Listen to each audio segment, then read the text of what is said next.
தமிழ்நாட்டுல தண்ணி பஞ்சமா? ஆமாங்க. இந்த படத்த பாருங்க.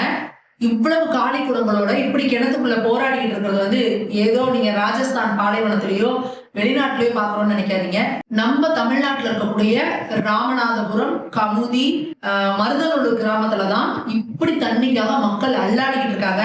அது மட்டும் இல்லாம தூத்துக்குடி மாவட்டம், சாத்தான்குளம், நெல்லை மாவட்டம், விசையன்விளை, நாங்குநேரி, ராதாபுரம் இப்படி திரும்புன பக்கம்லாம் மக்கள் தண்ணி பஞ்சத்தால தவிச்சுக்கிட்டு இருக்கிறாங்க.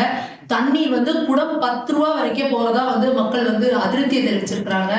இதற்காக சென்ற அதிமுக ஆட்சி காலத்துல ஒரு கால்வாய் வெட்டும் திட்டத்தை கொண்டு வந்தாங்க. ஆனா இந்த 5 ஆண்டுகள்ல திமுக அரசு அதை கிடப்புலதான் போட்டு வச்சிருக்கு. இது வரைக்கும் எந்த நடைமுறையும் படுத்தல.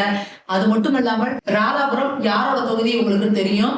நடுவில் இருப்பார் இல்லையா, சபாநாயகர் அப்பாவு அவர்களோட தொகுதி. அங்க எந்த அளவுக்கு மலைகளை தோண்டி குடைச்சி எடுத்துக்கிட்டு இருக்கிறாங்க, எந்த அளவுக்கு லட்சக்கணக்கான கன அடி தோண்டி எடுத்துக்கிட்டு இருக்கிறாங்க அப்படின்னு அந்த பகுதி மக்களே போராடிட்டு இருக்கிறத பாக்குறோம்.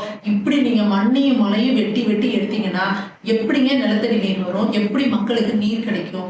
அப்போ இன்னைக்கு தமிழகம் எதிர்காலத்துல எப்படி ஆக போறது அப்படிங்கிறதுக்கு ஒரு உதாரணமா இன்னைக்கு ராமநாதபுரம் பகுதி மக்களும், அந்த ராதாபுரம் பகுதி மக்கள், சாத்தான்குளம் பகுதி மக்கள்லாம் கடுமையான நீர் பஞ்சத்துல தவிச்சுக்கிட்டு இருக்காங்க.